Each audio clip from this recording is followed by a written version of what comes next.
Fala pessoal, beleza? Estamos iniciando aqui agora o vídeo 4, né, desse primeiro módulo, dessa primeira playlist do curso de Física do Ensino Médio. Nesse vídeo a gente vai introduzir o movimento retilíneo uniforme e a gente vai falar um pouquinho da função horária da posição para esse movimento. Tudo bem? Então, esses são os tópicos da aula de hoje e a gente vai resolver alguns exercícios aí no final, tá? Mas então, gente, vamos passar para a nossa lousa, né? Certo? Passamos aqui para a nossa lousinha. E aí, vamos começar a aula de hoje. Tá? Primeiro, vamos tentar entender o que significa esse movimento retilíneo uniforme. Tá? Gente, o retilíneo significa que é um movimento em linha reta. Significa que é um corpo se movendo em linha reta. Eu comentei lá no vídeo 1, né, que muitas vezes a gente está falando de um movimento em uma dimensão, mas ele não precisa ser necessariamente retilíneo. Por exemplo, um carro em uma estrada. Esse carro pode ir para frente ou para trás, mas a estrada não é necessariamente uma estrada retilínea, não é uma trajetória retilínea, mas a gente usa a mesma ideia porque é um movimento em uma dimensão, que é um movimento para frente e para trás. Tá?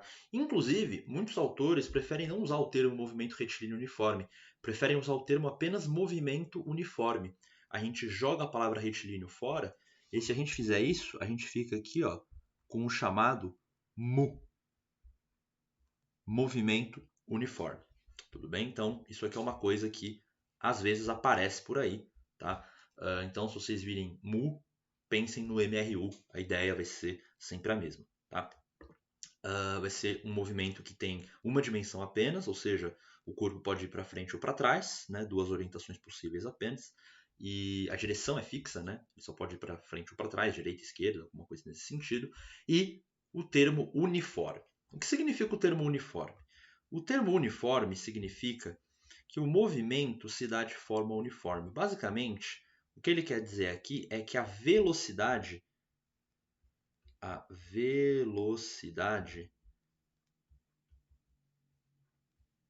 é constante.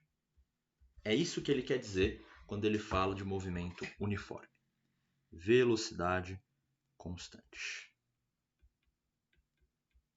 Tá? Então é um movimento em que a velocidade é constante. Ou seja, é um movimento em que a taxa de variação da posição é constante. Então significa que se em 1 segundo ele andou 2 metros, em 2 segundos ele vai andar 4 metros, em 3 segundos ele vai andar 6 metros e assim por diante. É isso que significa o movimento ser uniforme. A taxa de variação da posição com o tempo, que é a velocidade, é constante. Beleza? Então, em intervalos de tempo igual, os deslocamentos, as distâncias percorridas serão iguais. Beleza? Então é isso que significa um movimento uniforme. E aí, gente, como a gente está falando de um movimento uniforme, a gente pode escrever o seguinte: a gente pode escrever que a velocidade instantânea é igual à velocidade média. Por que a gente pode fazer isso? Porque o movimento é uniforme. Como o movimento é uniforme, a velocidade média é igual à velocidade instantânea, que é uma constante. Então, eu posso escrever isso aqui. Então, no movimento uniforme, eu sempre posso usar velocidade igual a espaço sobre tempo. Sempre. Tudo bem? No movimento uniforme, eu posso usar a velocidade média como sendo a velocidade instantânea. Tá? Isso aqui é um ponto bem importante. Então, a gente sempre pode usar essa relação para problemas de movimento uniforme. E aí, gente, eu vou fazer o seguinte aqui. Eu vou escrever essa relação assim, olha. V igual a S menos S0. Isso aqui é o ΔS. Posição final menos posição inicial, dividido por T menos T0, que é o ΔT. E aí, eu vou fazer uma coisa bonitinha. Eu vou definir o T0 como sendo zero. Ora, o que significa isso? Significa que eu vou ativar o meu relógio, eu vou ligar o meu cronômetro, ativar o meu cronômetro no instante T igual a zero. T0 igual a zero. Tudo bem? Então eu ativo o meu cronômetro no tempo inicial igual a zero e é a partir desse tempo que eu marco o tempo no meu problema. Fazendo isso, vou fazer isso aqui. Ó. Eu vou passar esse t que sobrou aqui no denominador multiplicando. Aí a gente obtém S menos S0 igual a V vezes T. E aí eu vou passar o S0 para o outro lado. E aí a gente obtém a seguinte equação. S, deixa eu desenhar o S mais bonito aqui. S igual a S0 mais VT. Muita gente gosta de chamar essa equação de equação do sorvete, tá? Para memorizar, muita gente gosta de chamar essa equação de equação do sorvete, tá? E essa equação ela tem um nome muito especial que eu vou escrever aqui. Ela é a função horária da posição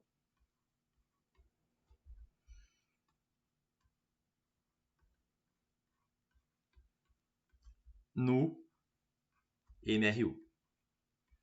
Ou no MU, se você preferir. Tá? Função horária da posição.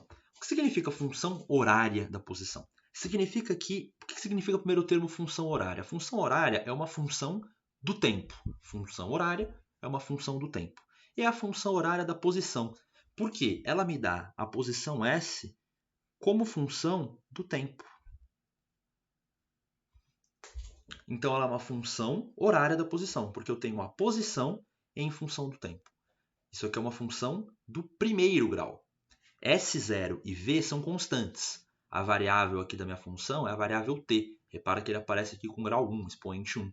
Então, isso aqui é uma função do primeiro grau. Sendo uma função do primeiro grau, eu espero que o gráfico seja uma reta, né? Por ser uma função do primeiro grau, eu espero que o gráfico da posição S, deixa eu colocar aqui, posição S em função do tempo, seja uma reta. E aí, ó, o que vai acontecer com esse gráfico? Vou fazer aqui, vou desenhar ele, tá? Vai ser uma reta. Então, deixa eu colocar a reta aqui. Coloquei uma régua aqui para desenhar essa reta melhor. Tá? E aí, gente, como que a gente interpreta essa reta? Primeiro, esse cara aqui ó, vai representar o S0.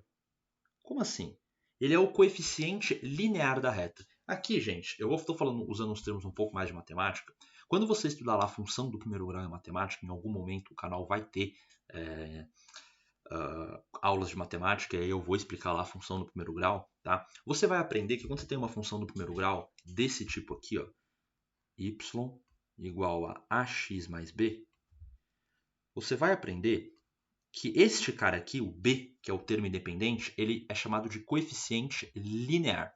E o cara que faz o papel do coeficiente linear aqui ó, é o S0. Tudo bem? É o termo independente. Tá? É o termo que não multiplica t. Tranquilo? E por que esse cara é importante? Porque esse cara vai ser onde eu corto o eixo das ordenadas, o eixo vertical. O ponto que eu corto o eixo vertical é o coeficiente linear. Né? Quando o x é 0, que é onde eu vou cortar o eixo vertical, o y é b. A mesma coisa aqui. Quando t é 0, reparem que aqui ó, t igual a 0, né? O valor do tempo correspondente a esse ponto é 0, a posição é S0. Representa a posição inicial, de onde o corpo partiu. Beleza? Então, o coeficiente linear aqui, onde eu corto o eixo das ordenadas, o eixo vertical, é o coeficiente linear, que é a posição inicial do corpo. Tá? Bom, e quem é o V? Que no caso é o A daquela expressão. Deixa eu voltar com a expressão aqui. Esse A aqui. Né? Esse cara é o chamado coeficiente angular. E quem faz o papel do coeficiente angular aqui nessa função é o V, que está multiplicando a minha variável t. Tá? E o que é esse cara? Esse cara é a inclinação da reta. Tá? E a inclinação da reta nada mais é do que a tangente deste ângulo aqui.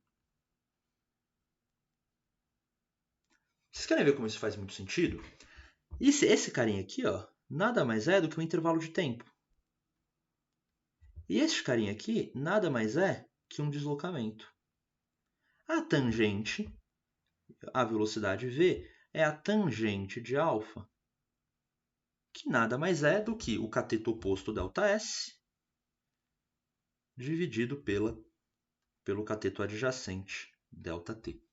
Então, reparem que a velocidade é a inclinação, é o coeficiente angular da reta. Tranquilo? Então, a gente tira a velocidade aqui pelo coeficiente angular da reta. Daqui a pouquinho, a gente vai resolver um exercício tá? Em que a gente tem um gráfico tá? E aí a gente quer encontrar a função horária da posição. E aí eu vou explicar para vocês como que a gente faz isso em todo detalhe. Tudo bem? Então, daqui a pouquinho a gente vai resolver um exercício desse tipo. Tá? Mas isso fica para daqui a pouco. O que eu quero reforçar com vocês é isso. No caso do movimento retilíneo uniforme, o gráfico da posição em função do tempo é uma reta. Tá? E a função horária da posição, que é a posição em função do tempo, é uma função do primeiro grau na variável tempo. Tá? E aí a gente pode fazer uma analogia com matemática, quando vocês aprenderem função do primeiro grau em matemática, todas aquelas propriedades, y igual a x mais b, coeficiente linear, coeficiente angular, toda aquela história se torna muito útil para a gente entender o que está acontecendo aqui. Beleza? Bom, e para terminar, eu quero fazer um gráfico aqui com vocês da velocidade em função do tempo. Tá? Como que ficaria o gráfico da velocidade em função do tempo? Ora, se a velocidade é constante, eu devo imaginar uma reta horizontal, né? A gente está falando aqui de uma velocidade constante, pô. Então, eu acho que a gente deve imaginar que a velocidade seja algo assim, olha. Uma reta horizontal, porque ela não varia com o tempo. Então, para qualquer instante de tempo, por exemplo, para um instante de tempo aqui, a velocidade vale esse valor aqui. Para um outro instante de tempo posterior, a velocidade vale o mesmo valor. Tá? Então, o gráfico da velocidade em função do tempo é uma reta horizontal e o gráfico da posição em função do tempo é uma reta inclinada. Essa reta ela pode ser crescente ou decrescente. Aí aqui vai um comentário importante. Nesse caso que a reta é crescente, a gente tem um movimento progressivo. Movimento progressivo, a velocidade é positiva. A gente poderia ter um movimento regressivo. No movimento regressivo, que a velocidade é negativa, a posição diminui com o tempo. E aí a gente teria uma reta decrescente. Tá? O que faz total sentido. O coeficiente angular de uma reta é que manda se essa reta é crescente ou decrescente. Se o coeficiente angular é positivo, ela é crescente. Se o coeficiente angular é negativo, ela é decrescente. É exatamente esse o papel da velocidade aqui, é o coeficiente angular. Beleza? Bom, gente, então acho que eu apresentei aqui as principais ideias do movimento retilíneo uniforme. Tá? É um movimento com velocidade constante. Apresentei para vocês qual é a função horária da posição. A gente fez aqui a discussão do gráfico da posição em função do tempo, o gráfico da velocidade em função do tempo. Tá? Relacionamos aqui o coeficiente angular, o coeficiente linear, falei do movimento progressivo, do movimento retrógrado ou regressivo. Eu acho que aqui a gente finaliza essa parte. Então agora a gente vai partir para os exercícios. Tudo bem? Então eu vou apagar a tela aqui. Deixa eu apagar completamente a tela. Isso. Deixa eu pegar o primeiro exercício que a gente vai fazer na aula de hoje. Este primeiro exercício, vou colar ele aqui para a gente resolver. Tá? Não é um exercício de vestibular, tá? É um exercício que eu mesmo criei para a gente discutir aqui as principais ideias envolvidas. Então, ele fala assim: uma partícula se move em linha reta com função horária da posição dada por S igual a 20 menos 10t. Repara que é uma função do primeiro grau, como a gente imagina. Né? Unidades aqui, unidades do sistema internacional. Então a posição vai estar em metro, o tempo vai estar em segundo e a velocidade em metros por segundo. No item A, ele pergunta qual é a posição inicial da partícula. Gente, a posição inicial da partícula, né, é o S0. Como que eu identifico o S0? O S0 você tem duas formas de identificar. Uma das formas é você pegar o termo independente. Quem é o termo independente na função? É o 20, então S0 é igual a 20. A posição inicial da partícula é 20 metros, ou seja, no instante t igual a 0, a partícula se encontrava na posição 20 metros. Uma outra forma de chegar nesse resultado é, ora, se eu quero saber a posição inicial, eu substituo t por 0, eu falo t igual a 0. Posição inicial, tempo é igual a 0. Qual é a posição S no instante de tempo t igual a 0? Substitui t igual a 0 aqui, esse termo morre, sobra o 20 aqui. Beleza? No item B, ele quer saber quem é a velocidade da partícula. E aí, gente, é só vocês lembrarem que S deve ser igual a S0 mais VT. E aí, comparando com essa equação aqui, a gente vê que o V deve ser o menos 10, né? É o termo que multiplica o T. Então, a velocidade aqui, menos 10 metros por segundo. Tá? E aí, ó, esse movimento ele é um movimento regressivo ou retrógrado. Regressivo. Por quê? Porque a velocidade é negativa. Tá? Então, movimento retrógrado. Velocidade é negativa, isso significa que a posição diminui com o tempo. Por exemplo, vamos fazer o item C. No item C, ele pergunta qual é a posição da partícula em t igual a 5. Então, o que a gente vai fazer? A gente vai pegar o t igual a 5 segundos e substituir na fórmula e ver o que a gente encontra. Vai ficar S igual a 20 menos 10 vezes 5, 20 menos 50, menos 30. Olha aqui mais uma evidência que o movimento é regressivo. Eu comecei na posição 20, 5 segundos depois eu estou na posição menos 30. O que faz total sentido, né? Velocidade é menos 10, significa que em 5 segundos eu andei 50 metros. Comecei no 20, andei 50 metros para trás, termino na menos 30. Tá? E aí, claramente, a posição está diminuindo com o tempo, o que está muito bem relacionado aqui com o movimento regressivo. Tá?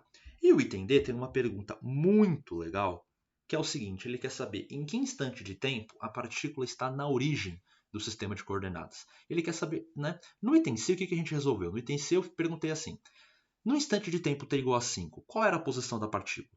Aí você troca t por 5, Ctrl S. No item D, ele quer saber qual é o instante de tempo em que a posição é alguma coisa. Né? Então ele pode tanto me dar um instante de tempo e querer saber qual é a posição, quanto perguntar em qual instante de tempo a posição é tanto. Tá? Nesse caso, ele quer saber quando que a posição é zero. Então eu vou falar S igual a 0 metros. E aí eu substituo isso, vai ficar 0 igual a 20 menos 10t. Aí a gente resolve essa equaçãozinha e encontra aqui t igual a 2 segundos. Isso significa que em t igual a 2 segundos, tá, a posição da partícula é zero, ela passa na origem do sistema de coordenadas. Ele poderia ter perguntado qualquer posição, ele poderia perguntar qual é em que instante de tempo a posição da partícula é menos 30. Aí a gente encontraria os 5 segundos.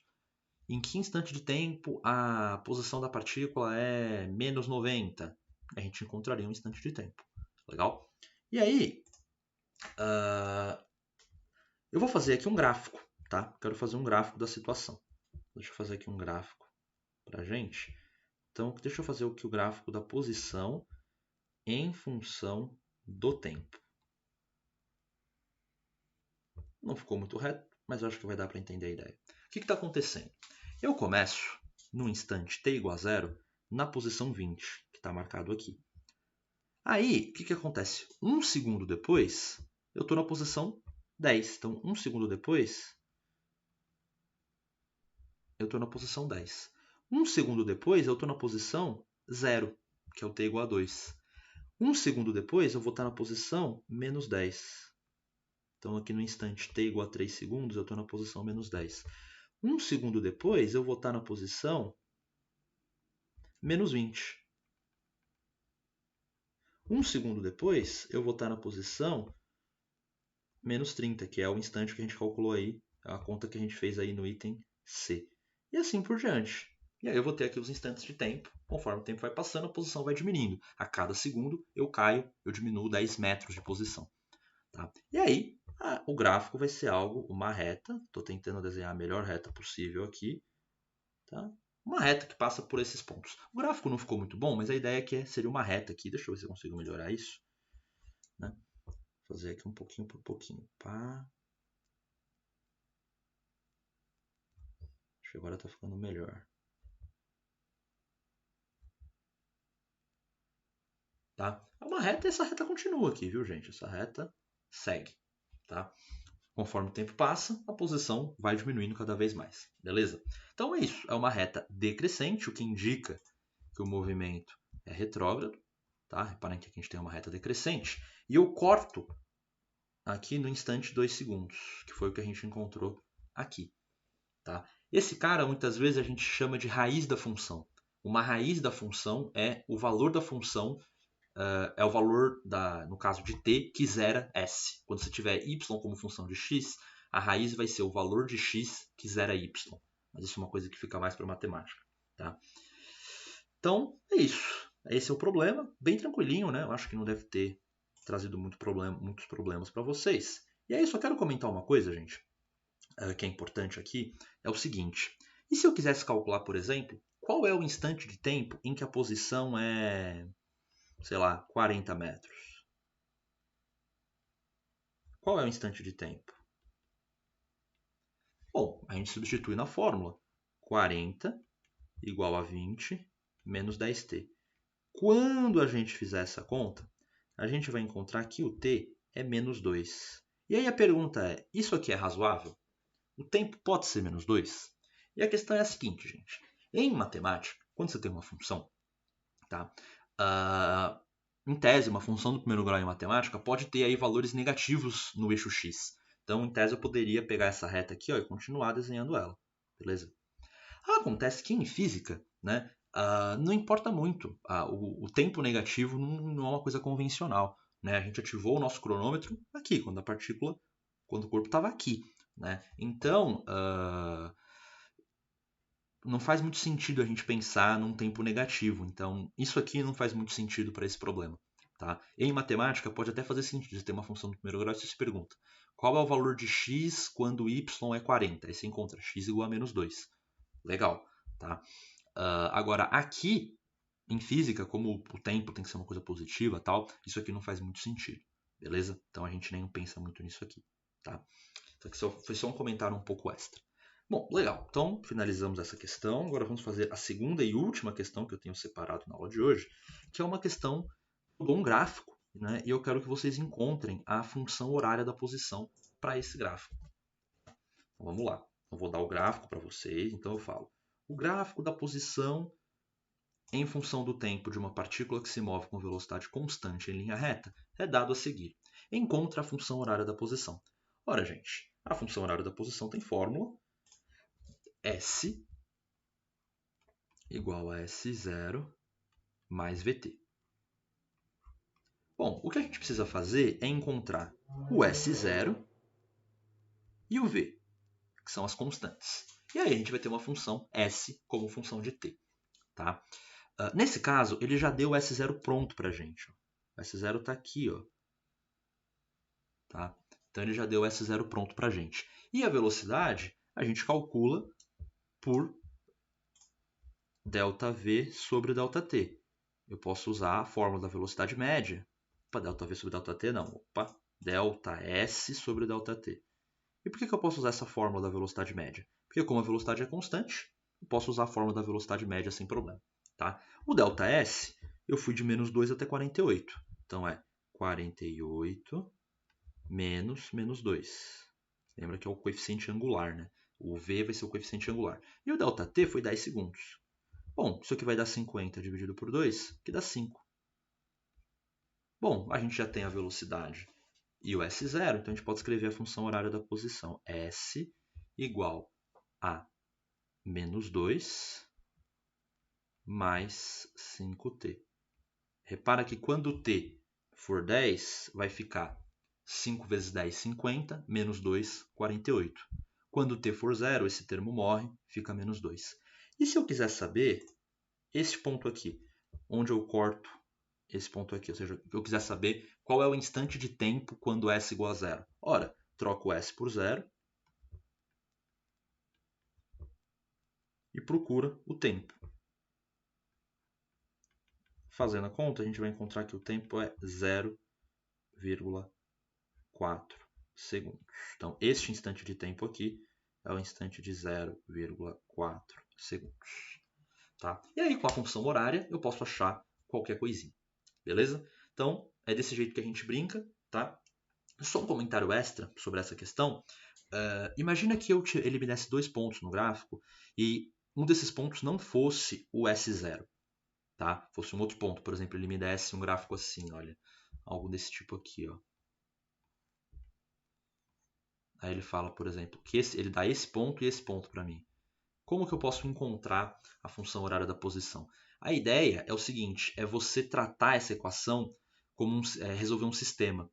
Por exemplo, com esse ponto você vai substituir um valor de S e um valor de T. E aí você vai ter uma equaçãozinha envolvendo S0 e V. E com esse ponto você substitui no S e no T, você vai conhecer esses valores, e você vai ter uma outra equaçãozinha envolvendo S0 e V. Você vai ter essas duas equações envolvendo S0 e V, é um sistema. Resolve esse sisteminha, encontra S0 e V. Depois que você encontrou S0 e V, você tem a sua função horária da posição prontinha para você. Legal? Então foi isso, gente. Vamos fechar o vídeo por aqui. Então eu peço que vocês se inscrevam no canal, deem um like, compartilhem, divulguem. tá? Vai me ajudar bastante, eu agradeceria bastante se vocês pudessem fazer isso. E no próximo vídeo eu prometo resolver aí com vocês alguns exercícios sobre ultrapassagem, beleza? Então foi isso, esse foi o vídeo de MRU. Então no próximo exercício a gente vai continuar falando de MRU para problemas de ultrapassagem, beleza? Então foi isso, obrigadão.